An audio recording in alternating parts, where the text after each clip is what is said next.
大家好，我是主持人陈燕纯，欢迎收听，欢迎收看财讯的听了才知道。今天要跟大家聊聊魏哲家为何敢向客户涨价，揭开台积电易涨难跌的秘密。想知道的听众跟观众朋友们，请记得听到跟看到最后。今天来宾是财讯双周刊的副总编辑林宏达，欢迎宏达。是燕纯，各位观众大家好。对，宏达来了，我们要继续谈半导体，这次是大家继续谈台积电。对，没办法不谈，因为它实在太热了哈。是。那我觉得非常刚好，就是6月4号的时候，台积电换了新的董事长魏哲家上任。财讯推出的学彼得林区挖出10倍成长股已经在 YouTube 上架了。这堂课程由何文贤、黄家斌、陈维泰3大名师深入浅出的讲解彼得林区的投资心法，带你理解数据背后的意义，判断总经趋势的变化，掌握景气循环的脉络，最后建立自己的投资逻辑与策略。快来上课，跟随大师的脚步，一起挖掘成长股吧。魏哲家上任，那他在股东会当天接任董事长之后，他在会后有个记者会，那当时大家琢磨不太多啦。那宏达是留到最后，而且他也问了很多问题。那我觉得这些问题都非常有趣，值得细细推敲。那我们就一个一个来谈。我觉得这一次之所以把这个会后记者会特别出来谈，它有几层的意义啊。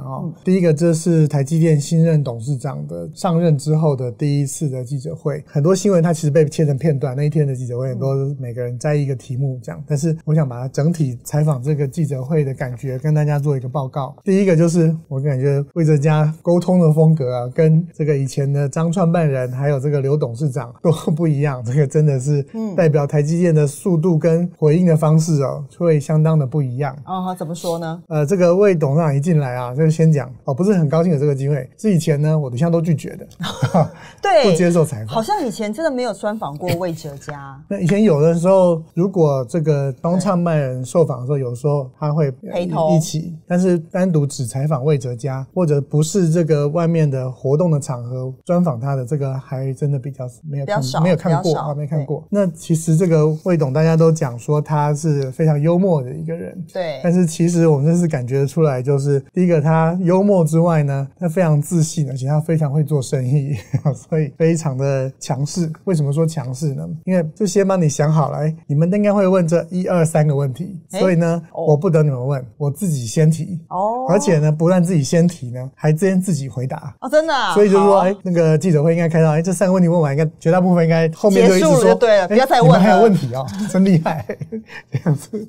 但是确实啦，他自己就已经先划重点了。我们刚好也可以来了解一下。我觉得大家第一个重点一定是想问说，新的董事长上来有没有什么新的做法？其实大家还问另外一个相关的问题啦，就是你是这个张创办人之后，第一个就是董事长兼总裁，这个问说，张创办人对你有没有什么警告、提息什么之类的？这2个可以一起回答。那第一个问题有没有新做法？他就说不会改变。他说呢，我们这个技术领先、制造啊、客户信任这些都不会改变啊，这个什么基本价值观啊、诚信正直。他的意思就是说，这是张忠谋打造的公司，所以呢，一切的规则呢还是按照这个规则在走。那刚刚第2个问题，他就说张创办人呢不会对公司有什么指示，但是他很关心公司，常常找他去聊天。他说这个张创办人的高度非常高，那他是努力的在学习。这意思就是说，如果他有问题的话，他还是会跟这个张忠谋会跟他聊聊天啊，什么讨论。但事实上，实际的这个运作这些都还是这个魏哲家在决定了。对，了解。那刚刚宏大有提到，就是说现在魏哲家是董事长兼总裁嘛？那过去其实是双手掌制的概念，所以大家一定会问说，那所以接下来魏哲家会找一个新总裁吗？第2个问题他就自己提了，他说很多人想问要不要有继承人，他就说各位我才刚上任，这样子我很尴尬。意思是说我还想要继续主导吗？正要开始发挥的时候，你们就问我什么时候要下台有接班人，这样好像不是今天的重点。今天是新董事长上任的第一场记者会，对吧？是，他真的讲话蛮幽默，跟过去的这个领导人不太一样。魏哲家非常有自信，是他还不等你challenge他会认为他会跟你说，你是不是要讲这个点？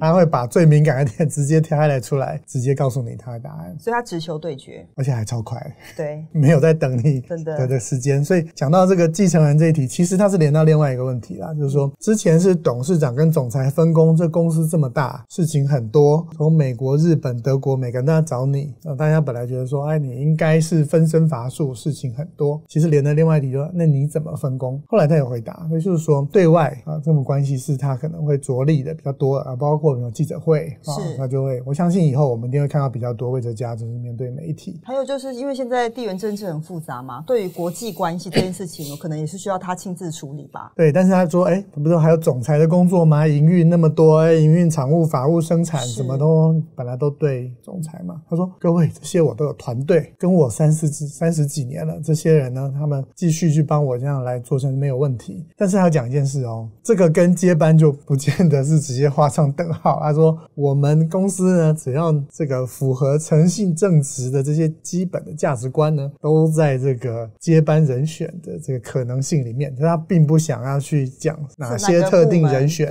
一定可以接班。他因为其实说实在话，刚上任他很多重点一定是放在我要让股东有感嘛，让客户有感嘛。你说接班这个真的不是现在的当务之急。但是我想他讲的也很清楚了，透过分工跟原来其实培养的团队，他可以让实际的 daily 的运作呢，其实只要照常就好。那其实他重点会放在对外这个很多沟通啊上面，我相信我们会越来越常看到魏哲家对外沟通。真的，我也蛮期待他的精彩发言。我觉得他讲话既幽默又犀利，所以这个常常会有擦出意想不到的火花，我觉得蛮期待的。对对对。那第三个问题他自己提出的是什么？帮大家提问。就是怎么看 AI？ 他其实就是讲了其实他对于 AI 其实也非常的乐观了那觉得很多应用他可以创造一个虚拟的魏哲家来回答。那但是他要 highlight 不是大家都好only for TSMC。他意思就直接转到这里来了，正题。他的意思就是说呢，晶片呢本来像 Intel 就是越快越好，是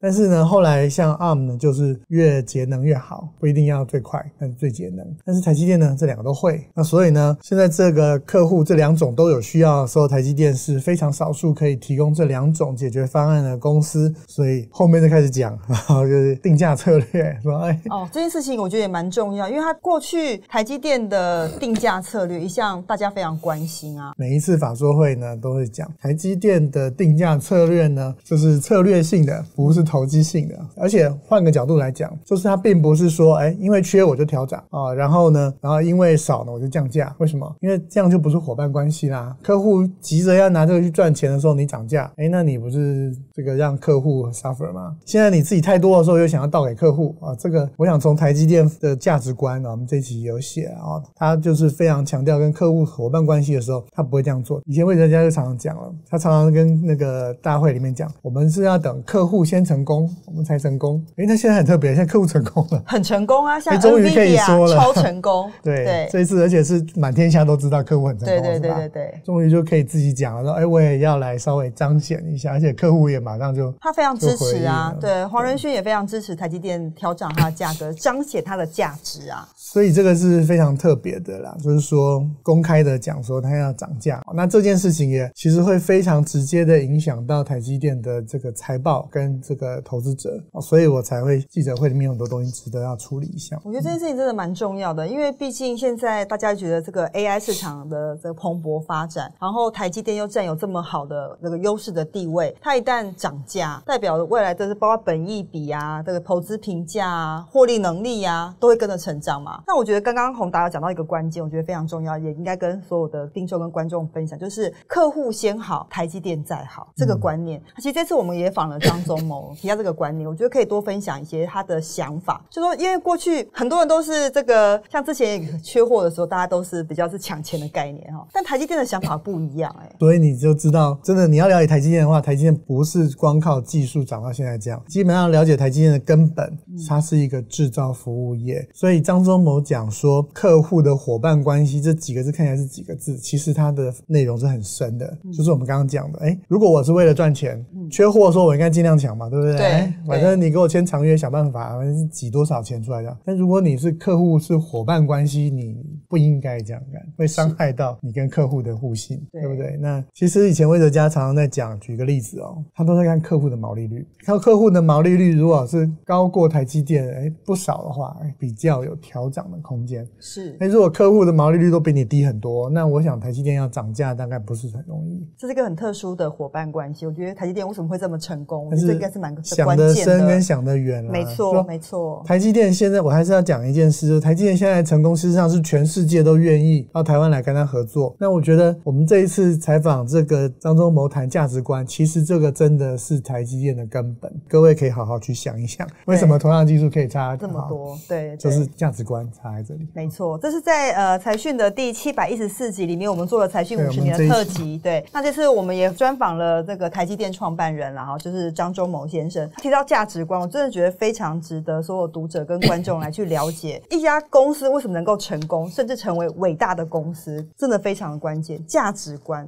决定了一切。不用讲伟大，我们讲说台积电为什么只花30年从新创公司变成世界龙头？对，真的。那关键其实基本上就在那3页里面，真的3页就讲完了。请大家记得翻阅关键的那3页，好不好？宏达写的。那我觉得回来台积电现在的经营情况，我也蛮好奇，想要知道，因为其实当时这个刘德音董事长在卸任的时候，曾经有讨论过美国厂这件事情嘛？市场在传这件事情，就是说到底美国厂对于台积电的影响是不是很大？这次魏哲家有提到美国厂的情况吗？那大家当然都有问啊第一个就是魏哲家这表态，就是台积电的先进制程放的地方一定就是台湾，就这样。就是说地缘政治，对不起，反正就是我们就是放在台湾就对了，没什么好说的。第二个，其实美国的话，成本的问题，美国成本确实比较高一点。他的意思就是说，那我们在美国经营呢，只要我们跟同样在美国经营的其他竞争者的成本比他在美国做便宜就好了。就是我们在美国是最有竞争力的 ，Apple 跟 Apple 比嘛，苹果跟苹果比，橘子跟橘子比。那我在美国竞争就跟在美国竞争的其他同业比。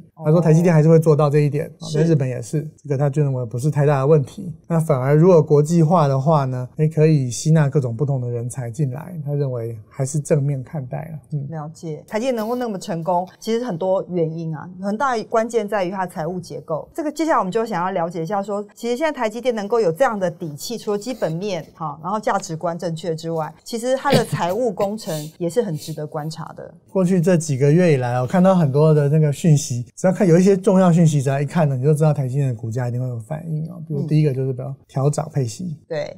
今年是用临时股东会将第一季的配息从3.5块变成了4块。各位不要小看这 0.5 块这代表我们配息的这个比例跟股价的比例变动。而且台积电呢，它的配息原则，财务长讲了很多次就是后一季不会比前一季低，这个后一年不会比前一年低，反正就是要越来越高。但是这一次的股东会上又讲了另外一个东西就是这个自由现金流，就是说他们的配息政策基本上是自由现金流的70%去配给股东。那你各位去看其实台积电的自由现金流跟对手相比是什么样的一个状况。那我们也做了一个表，大概在2022年第4季的时候，台积电是这个自由现金流大概是1426亿那到今年的第一季大概是2550亿台币。那如果是像英特尔的话呢，在2022年的第4季是571亿是正的。2024年的第一季呢是负的，是负2296亿。那三星呢，三星其实在2022年第4季呢是正的，流进来360亿台币这是我们经过很多换算这个结果。那2024年的第一季呢是流出645亿。为什么要看这个呢？就自由现金流基本上就是我营运所产生出来的现金，就是说我开门做生意买卖很多东西，我现金统统都来嘛，对不对？可是呢，我要扣掉我盖厂，我要一些资本支出，扣掉了之后，我可以这个使用的这个叫自由现金流。其实台积电可以使用的自由现金流越来越多，因为他们的资本密集度虽然还是公司盖很多厂6、7个厂，可能3个是封装厂，那3个是大型的这个晶圆厂。由于它的规模逐渐的扩大之后呢，过去的资本支出可能本来觉得占比很大的，现在营收大了就觉得负担不是那么大。可是过去所投资资的成果现在都转变成可以产生现金流的金鸡母了。当然它还在折旧当中啊，折旧完会更好。但是这个最挑战的那段时间基本上是已经过了。我认为这是过去这一段时间大涨的一个最主要的一个理由。所以它的资本支出还是会维持在高档嘛，因为这也是它建立规模跟拉大同业距离的一个重要的做法嘛。主要是有需求，对，有这个需求，有这个需求，然后客户又都要找台积电。是。所以第一个，刚刚宏达讲，自由现金流可以让它有充分的余裕，可以配给股东比较好的这个股利嘛，股息。那再就是说，它的账上的未分配盈余金额也蛮多的。对，这个其实我念一下其实我们今年1月1号的时候，台积电账上的未分配余大概是 3.15 兆。那去年的1月1号，就是2023年的1月1号，台积电的未分配盈余是 2.6 兆元，就是说在一年内其实是增加了5000亿的未分配盈余所以这个你可以知道台积电的底气其实是蛮强的所以一年增加5000亿，其实一座晶圆厂大概就是数千亿元台币的一个建造的水准嘛。所以这个代表说，万一我真的有什么需要的话，其实家里还有钱，银弹很丰沛，还不用跟股东要钱，未分配盈余。如果这样说起来，前景也很不错，然后这个资源又分配财务结构又好，然后股东也有交代，这真的是一个七八分的公司真的是这样子。但是我就很好奇，因为其实以现在台积电的价位来说，已经快到1000块了大家都很好奇说，难道台积电没有任何的这个忧虑吗？这个宏达可以帮我们想想看，说有没有什么可以提醒大家？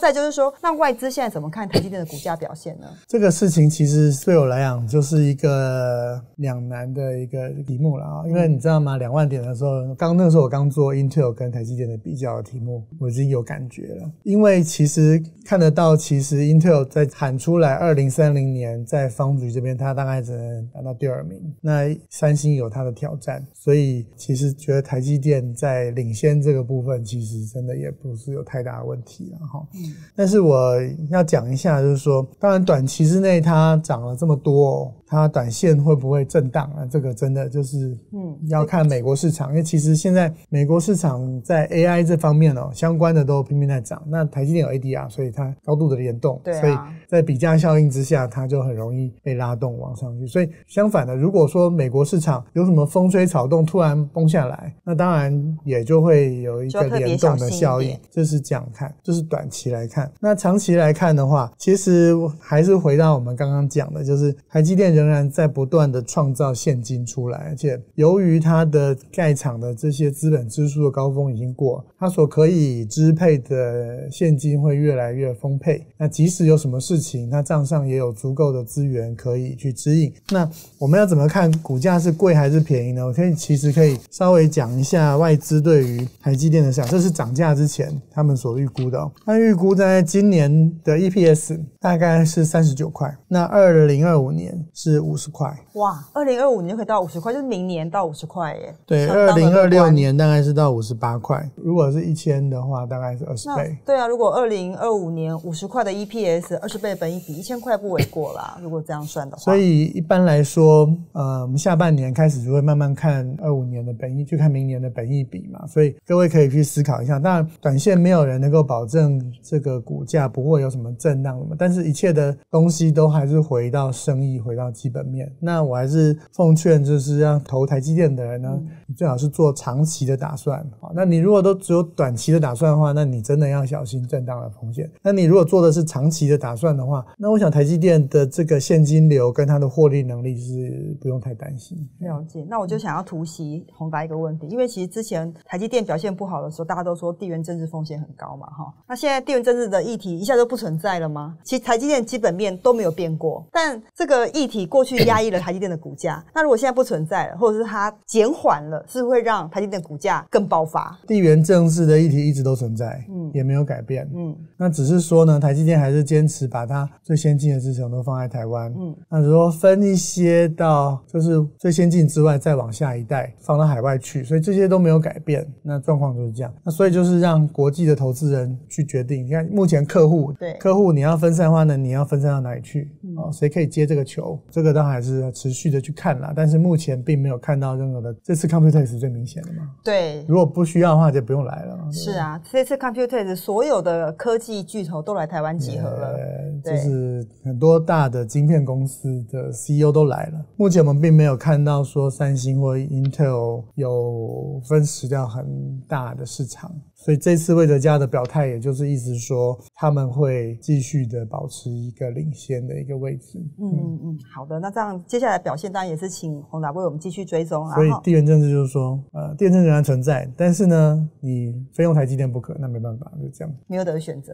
可是我们的台积电独强真的太厉害了。接下来我们要回复一下财团在听了才知道第193集 AMD 10年磨一剑成为辉达 Intel 最强的挑战者里面的留言。这个也是宏达做的题目，然后我们独家专访了那个 AMD 的苏姿丰。那现在我先来念第一个哈，那个财团敏堂他说 AMD 相对单纯，只有品牌设计下订单销售，不像三星 Intel 背了一个跟不上技术的浩大人工厂。这两家公司如果没有政府的补贴，大概只剩下半条命。他大概拿来跟这个 Intel 跟这个三星来做比较啦，你觉得嘞？我想一切还是观察客户在哪里啦齁。所以不过应该到目前为止，我们看到不管是中国还是美国政府的介入，目前还没有看到说对于这个市场真的有什么根本性的很大影响，但是我们还要继续的观察下去。了解。好，那第二个是不是请宏达念一下？ AMD 既要做 CPU 要做 GPU， 而且也没有抢到台积电足够的产能，因此在 GPU 和 CPU 都只能到第2名。不过英特尔如果再继续犯错的话， AMD 就有机会在 CPU 拿到第1名。如果 AMD 能在 CPU 持续再晚第1名，那就能与辉达并立山头，若分散实力反而有机会让高通切入取代。那这是一个评论了。非常感谢您的分享。是这样。好，第3位这个财团王 AF 他说谢谢你的讲解，等待下次有机会可不可以也讲一下辉能、格斯、台塑、台泥台湾电池产业的竞争力和未来的方向。